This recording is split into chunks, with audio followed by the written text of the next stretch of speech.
Assalamualaikum warahmatullahi wabarakatuh. Mari kita awali pertemuan ini dengan membaca basmalah bersama. Bismillahirrahmanirrahim. Hari ini kita akan membicarakan tentang Pancasila sebagai sistem filsafat bangsa Indonesia. Ada dua kajian utama yang akan kita bahas, yaitu Pancasila sebagai sistem filsafat bangsa. Kemudian yang kedua, kesatuan sila-sila Pancasila sebagai sebuah sistem filsafat. Ketika kita membicarakan Pancasila sebagai sistem filsafat bangsa, maka sebenarnya di dalamnya terkandung dua maksud. Pertama, kita mendudukan Pancasila sebagai sebuah sistem filsafat yang setara dengan sistem filsafat lainnya yang ada di dunia ini. Kemudian yang kedua adalah mendekati Pancasila secara filosofis, mendekati Pancasila secara falsafati. Ini artinya dari bahan kajian ini, yang pertama adalah kita mendudukan Pancasila sebagai sistem filsafat. Kemudian yang kedua berarti kita melihat Pancasila, menggali Pancasila secara filosofis. Kita lihat yang pertama, bahwa Pancasila itu adalah sebagai filsafat bangsa. Pertanyaannya adalah, mengapa Pancasila dapat dikatakan sebagai filsafat bangsa? Jawaban yang sederhana dari pertanyaan itu adalah karena Pancasila lahir dari suatu aktivitas berfilsafat dari para pendiri negara. Apakah aktivitas berfilsafat itu? Nah, kita bisa menelusuri lagi. Berfilsafat itu sebenarnya hakikatnya adalah mencari kebijaksanaan-kebijaksanaan dengan cara berpikir secara mendalam, radikal, sampai ke akar-akarnya untuk menemukan hakikat dari sesuatu. Nah, Pancasila adalah lahir dari suatu aktivitas berfilsafat dari para pendiri negara. Kita ingat kembali bagaimana peristiwa di sidang BPUPK, Badan Penyelidik Usaha-Usaha Persiapan Kemerdekaan, termasuk juga di sidang PPKI, Panitia Persiapan Kemerdekaan Indonesia, ketika menjawab pertanyaan dari Ketua BPUPKI, yaitu tentang di atas dasar apa negara Indonesia merdeka nanti akan didirikan, maka para pendiri bangsa yang bergabung di dalam sebagai anggota BPUPK menyampaikan gagasan-gagasannya yang dihasilkan dari proses-proses berpikir secara mendalam, gitu ya, secara radikal, mengkaji dari berbagai hal. Termasuk diantaranya adalah bagaimana peran Insinyur Soekarno sebagai anggota BPUPK yang juga menyampaikan gagasannya tentang Pancasila atau tentang dasar Indonesia merdeka yang dikemukakannya merupakan hasil perenungan yang mendalam, terutama ketika beliau diasingkan di ND. Proses pengasingan dan proses berfilsafat di ND itu kemudian sekarang diabadikan menjadi patung Insinyur Soekarno yang sedang duduk merenung di bawah pohon sukun. Di sini dikatakan bahwa Pancasila lahir dari suatu aktivitas berfilsafat, dan karena itu Pancasila berfungsi sebagai pedoman dan pegangan dalam sikap dan tindakan kehidupan sehari-hari. Kehidupan sehari-hari bagi seluruh rakyat Indonesia dalam lingkungan kehidupan bermasyarakat, berbangsa, dan bernegara. Kemudian yang kedua, tentang filsafat Pancasila. Ruslan Abdul Ghani, seorang tokoh kepercayaan Insinyur Soekarno, mantan Menteri Luar Negeri pada pemerintahan Insinyur Soekarno atau pada masa Presiden Insinyur Soekarno, pernah mengemukakan bahwa filsafat Pancasila merupakan refleksi kritis dan rasional tentang Pancasila sebagai dasar negara dan kenyataan budaya bangsa, dengan tujuan untuk mendapatkan pokok-pokok pengertiannya yang mendasar dan menyeluruh. Dari pengertian ini, tampak bahwa kita mendudukan atau kita mengkaji Pancasila secara filsafat, secara filosofis. Karena menempatkan Pancasila sebagai refleksi kritis dan rasional tentang Pancasila, gitu ya, sebagai dasar negara dan kenyataan budaya bangsa. Kita sebut bahwa Pancasila adalah kenyataan budaya bangsa karena memang Insinyur Soekarno mengakui sendiri bahwa beliau menggali nilai-nilai Pancasila itu dari alam kehidupan masyarakat bangsa Indonesia. Kita ingat bahwa Pancasila atau sila-sila Pancasila itu bukan berasal dari luar, tetapi justru digali dari bangsa Indonesia sendiri. Nah, proses berfilsafat itu tujuannya adalah mendapatkan pokok-pokok pengertian yang mendasar dan menyeluruh tentang Pancasila. Kemudian, tentang Pancasila yang dikatakan sebagai filsafat, Ruslan Abdul Ghani menyebut hal itu karena Pancasila merupakan hasil perenungan atau perenungan jiwa yang mendalam yang dilakukan oleh the founding father Indonesia yang dituangkan dalam suatu sistem.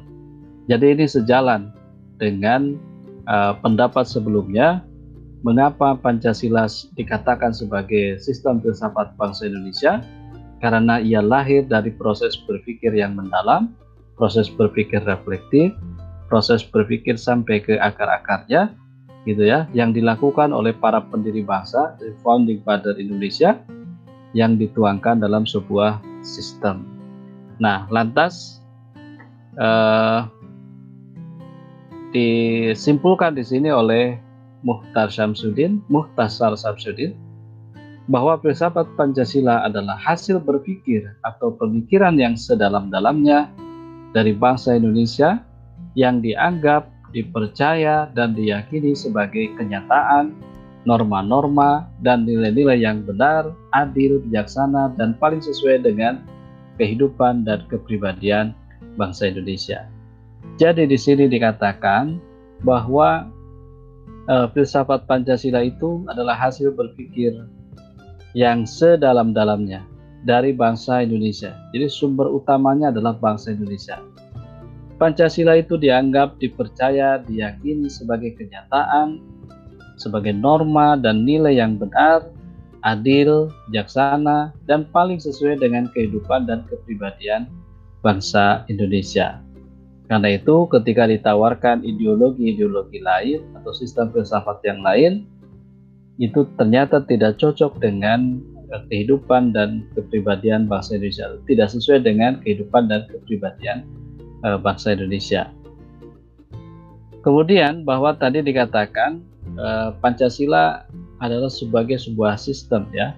Sila-sila Pancasila, ketuhanan yang Maha Esa, kemanusiaan yang adil dan beradab, persatuan Indonesia, kerakyatan yang dipimpin oleh hikmah kebijaksanaan dalam permusyawaratan perwakilan, dan keadilan sosial bagi seluruh rakyat Indonesia, pada hakikatnya adalah sebagai sebuah sistem. Sistem adalah suatu kesatuan bagian-bagian yang saling berhubungan, saling bekerja sama untuk suatu tujuan tertentu, dan secara keseluruhan merupakan suatu kesatuan yang utuh. Kemudian, ada beberapa ciri sistem dikemukakan oleh Shore dan Foy, dikemukakan atau dikutip oleh Profesor Kailan tahun 2004, bahwa sistem itu ditandai oleh suatu kesatuan dari bagian-bagian. Bagian-bagian tersebut mempunyai fungsi sendiri-sendiri, saling berhubungan dan saling ketergantungan di antara bagian itu. Keseluruhannya dimaksudkan untuk mencapai suatu tujuan tertentu dan terjadi dalam suatu lingkungan yang kompleks. Itulah ciri-ciri dari sebuah sistem. Sistem bersifat kompleks, gitu ya, terdiri atas kesatuan bagian-bagian yang memiliki fungsi sendiri-sendiri, tetapi saling berhubungan dan saling ketergantungan. Nah, kesatuan sila-sila Pancasila sebagai suatu sistem, di sini ada beberapa hal yang perlu kita pahami, bahwa sebagai sebuah sistem, sila-sila Pancasila itu bersifat organis, itu yang pertama. Kemudian sila-sila Pancasila juga bersifat hierarkis dan berbentuk piramidal. Mari kita lihat. Yang pertama, bersifat organis. Sila-sila Pancasila adalah suatu kesatuan dan keutuhan, karena setiap sila merupakan unsur dari Pancasila. Sila 1 adalah unsur dari Pancasila, sila 2 unsur Pancasila. Ketika sila 1 tidak ada, sila 2 tidak ada, maka tidak disebutlah Pancasila yang lengkap. Sebab Pancasila yang utuh adalah Pancasila yang terdiri dari unsur sila-sila Pancasila, unsur sila-silanya. Kemudian dikatakan bersifat organis karena bersumber pada hakikat dasar ontologis manusia yang monopluralis. Ini yang menarik teman-teman, bahwa manusia itu monopluralis, mono tetapi plural, satu tetapi jamak. Bisa dilihat dari susunannya. Susunannya kita sebagai manusia itu terdiri atas jasmani dan rohani.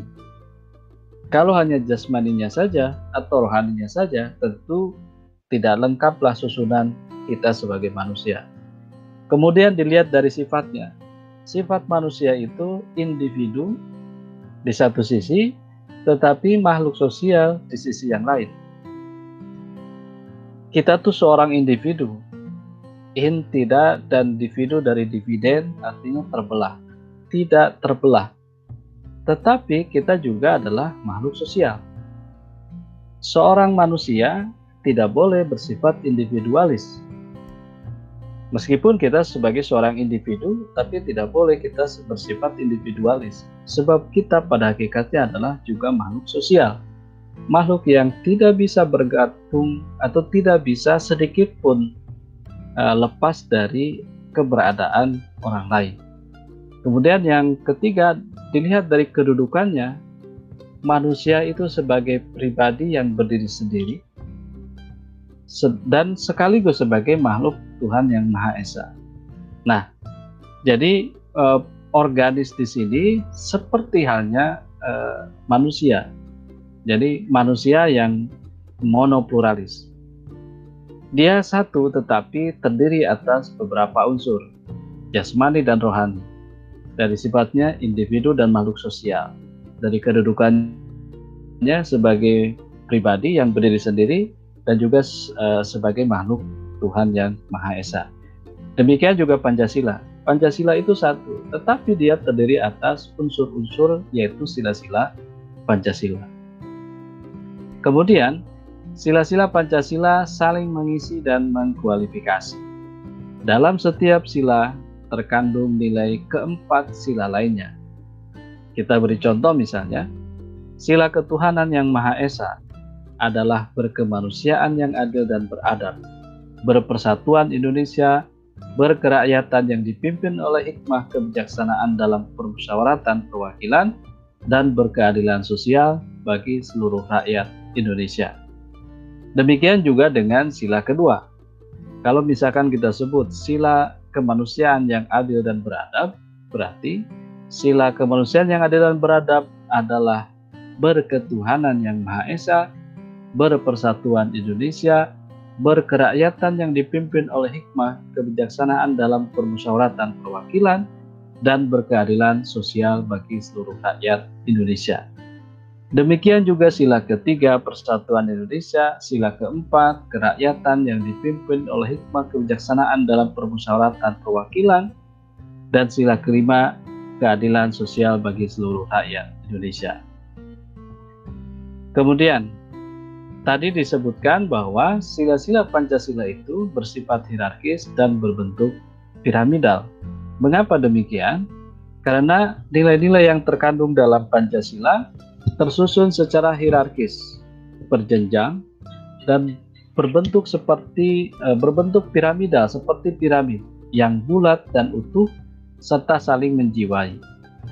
Pengertian hierarkis piramidal ini digunakan untuk menggambarkan hubungan hierarkis di antara sila-sila Pancasila dalam hal cakupannya dan isi dari sifatnya.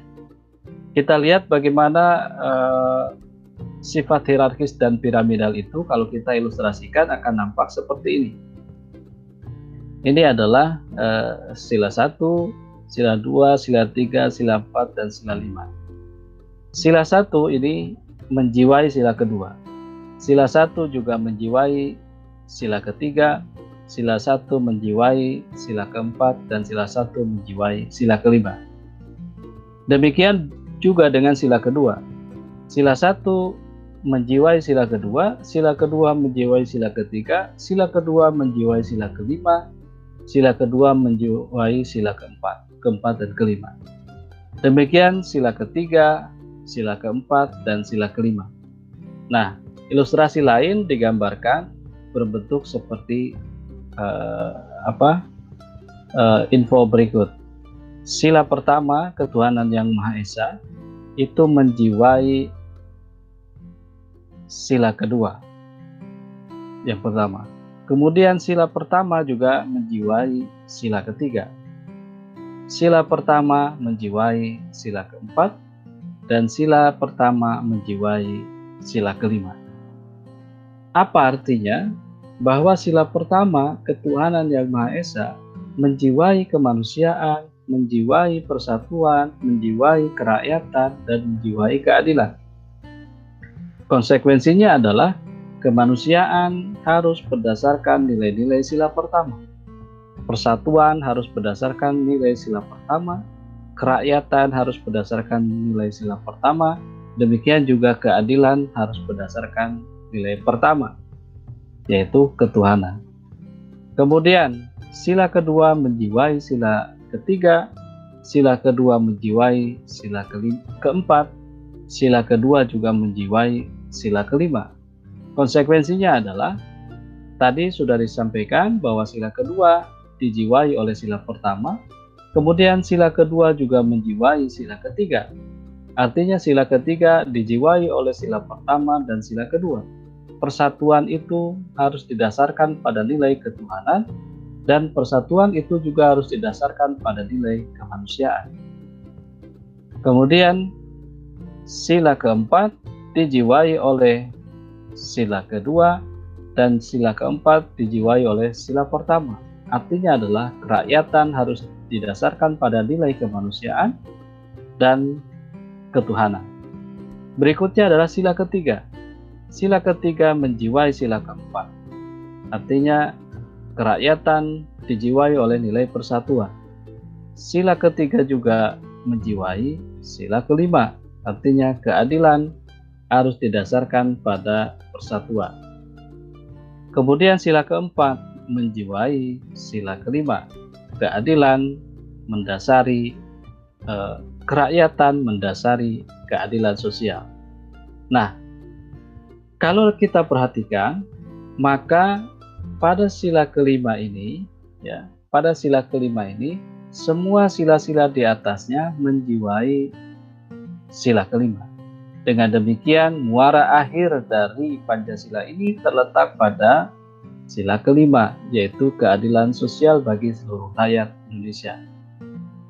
Keadilan yang seperti apa?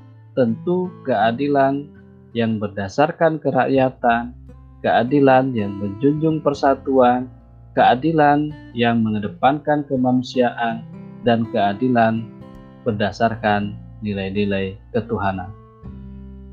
Ketuhanan ditempatkan pada nomor yang pertama, tentu ada maksud yang terdalam di dalamnya, yaitu bahwa Tuhan adalah kausa prima. Tuhan adalah sebab utama dari sila-sila berikutnya. Kemudian yang selanjutnya adalah sila-sila Pancasila sebagai suatu sistem filsafat. Ya, sistem filsafat Pancasila. Artinya seperti tadi di awal kita sebut, bahwa kita mendekati Pancasila atau mengkaji Pancasila secara filsafat. Karena itu, lazim dalam kajian filsafat kita membahas dari sisi ontologis, dari sisi epistemologis, dan dari sisi aksiologis. Kita lihat secara ontologis, Pancasila sebagai suatu kesatuan yang utuh dan bulat tidak hanya merupakan kesatuan yang bersifat formal saja, melainkan juga meliputi kesatuan dasar ontologis dari setiap sila Pancasila.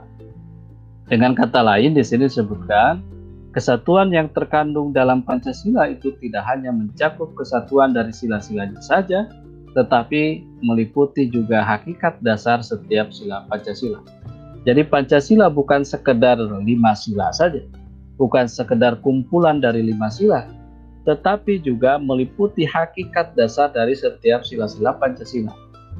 Bukan sekedar rumusan silanya, tetapi juga kesatuan dari hakikat yang terkandung dalam setiap sila-sila Pancasila itu. Kemudian dari sisi ontologis tentang esensi Pancasila, Profesor Noto Nagoro, guru besar filsafat yang mengkaji Pancasila sebagai dasar negara, Pancasila secara ilmiah gitu ya, menyebut bahwa esensi atau isi dari Pancasila itu adalah ketuhanan, kemanusiaan, persatuan, kerakyatan, dan keadilan.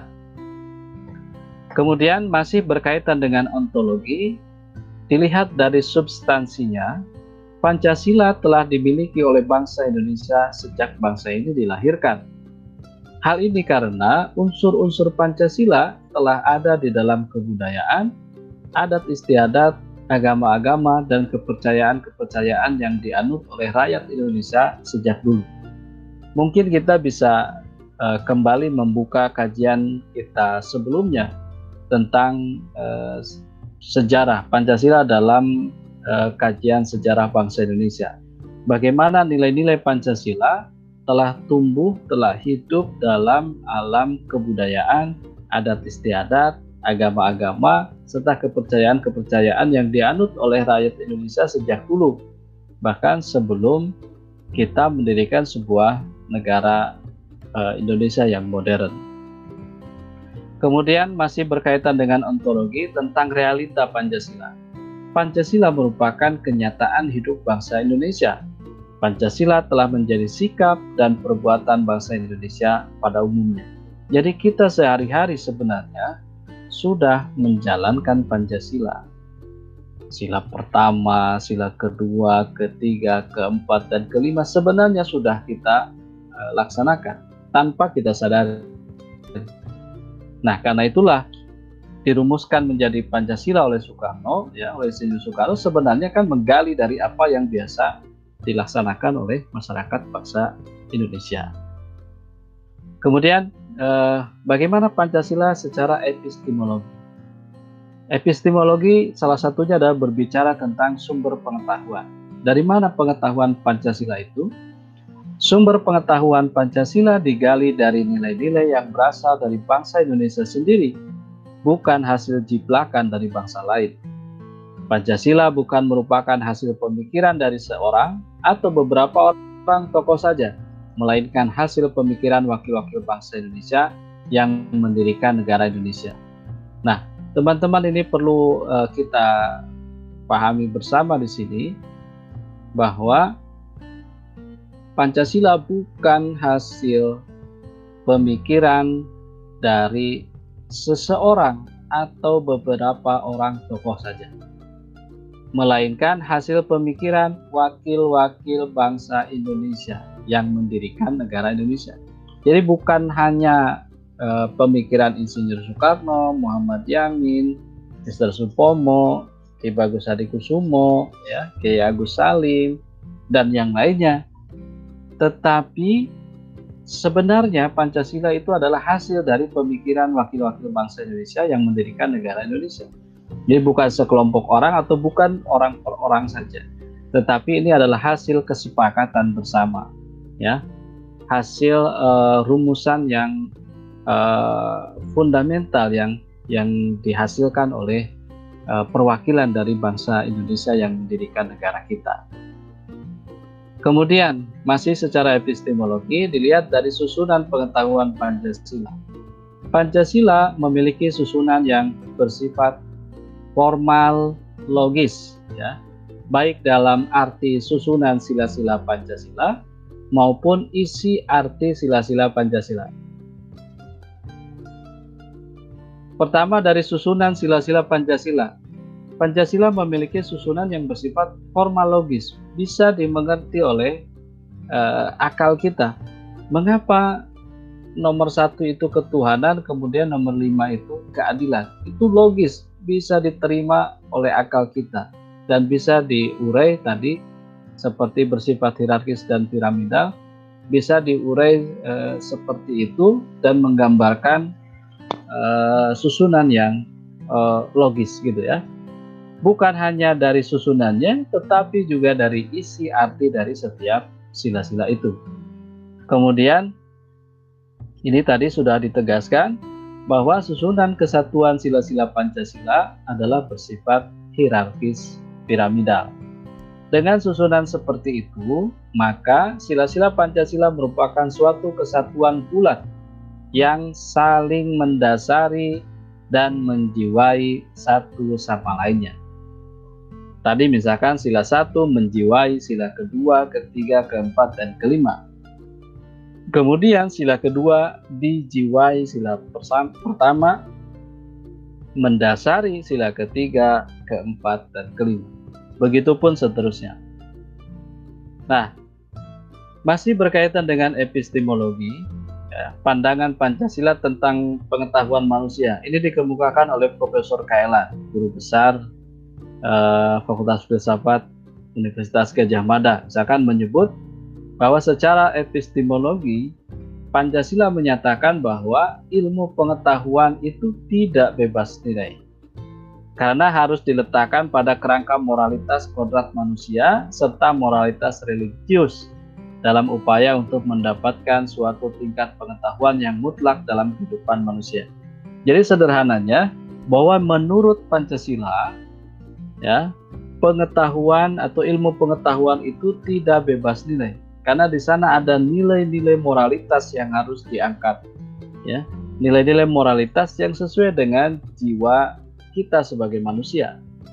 Kemudian juga ada moralitas religius berkaitan dengan bagaimana keyakinan kita kepada Tuhan, keyakinan kita kepada agama yang menuntun pengembangan ilmu pengetahuan dan teknologi. Karena itulah iptek itu menurut Pancasila, menurut pandangan Pancasila itu tidak bebas nilai. Dia diikat oleh nilai-nilai kodrat, moralitas kodrat sebagai manusia dan nilai-nilai religius bagaimana ketentuan Tuhan, ketentuan agama misalnya mengenai ilmu pengetahuan yang dikembangkan. Nah, yang ketiga adalah tentang aksiologi. Tadi ontologinya sudah kita bahas, kemudian yang kedua epistemologinya, dan yang ketiga adalah aksiologinya. Tentang aksiologi itu tentang kemanfaatan, karena itulah bicara tentang nilai. Nilai Pancasila itu seperti apa? Nah, ini Profesor Noto Nagoro, ya, guru besar filsafat UGM yang mengkaji Pancasila secara filsafat dan ilmiah. Menurut Profesor Noto Nagoro, nilai-nilai Pancasila merupakan bagian dari nilai-nilai kerohanian yang mengakui nilai-nilai material dan nilai-nilai yang vital. Jadi Noto Nagoro ini kan membagi nilai menjadi 3. Pertama nilai vital, kedua nilai material, dan yang ketiga nilai kerohanian. Nilai vital itu adalah nilai yang penting bagi keberlangsungan hidup manusia. Tanpa nilai vital itu, maka tidak akan berlangsung kehidupan manusia. Kemudian nilai material, nilai-nilai dasar, kebutuhan-kebutuhan dasar yang menunjang kehidupan manusia.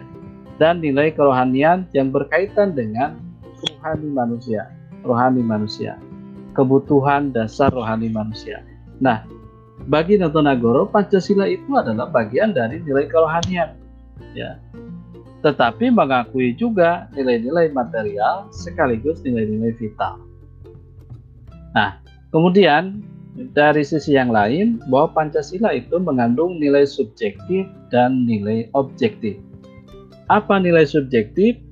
Nilai subjektif ini artinya nilai-nilai tersebut merupakan hasil pemikiran bangsa Indonesia. Secara subjektif itu hasil pemikiran bangsa kita sepanjang sejarahnya.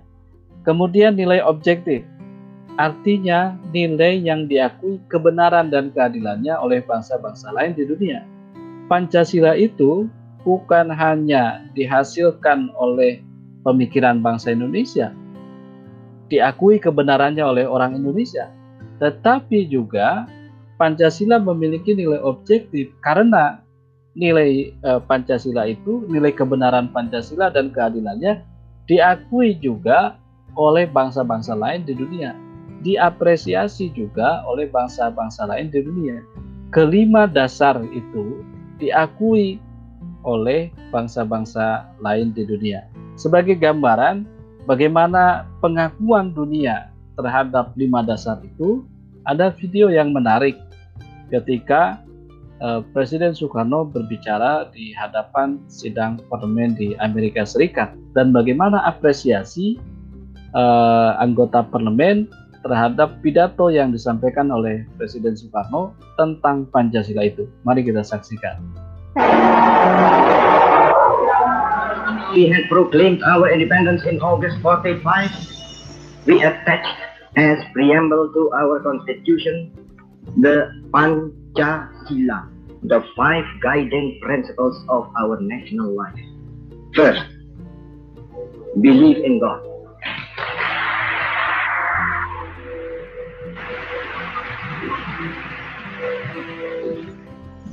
Second, nationalism. Third, humanity.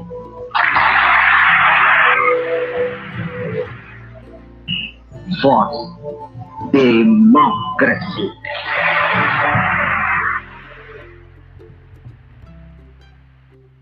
Fifth, social justice.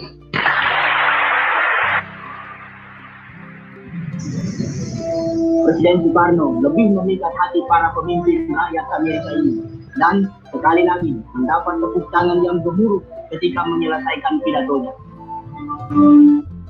Nah, itu bagaimana apresiasi dari masyarakat dunia gitu ya terhadap gagasan atau terhadap Pancasila sebagai dasar negara dan pandangan hidup bangsa yang disampaikan oleh Presiden Soekarno. Dengan demikian bahwa Pancasila memiliki kebenaran, nilai objektif sekaligus nilai subjektif sekaligus objektif. Subjektif karena dia lahir dari pemikiran bangsa Indonesia, diakui kebenarannya oleh bangsa Indonesia. Objektif karena kebenaran dan keadilan juga diakui oleh masyarakat dunia. Dan berikutnya adalah kalau kita bedah nilai-nilai dari sila-sila Pancasila itu, maka akan tampak banyak sekali nilai-nilai yang terkandung dalam setiap sila-sila Pancasila. Di sini saya kutipkan misalnya, dulu kita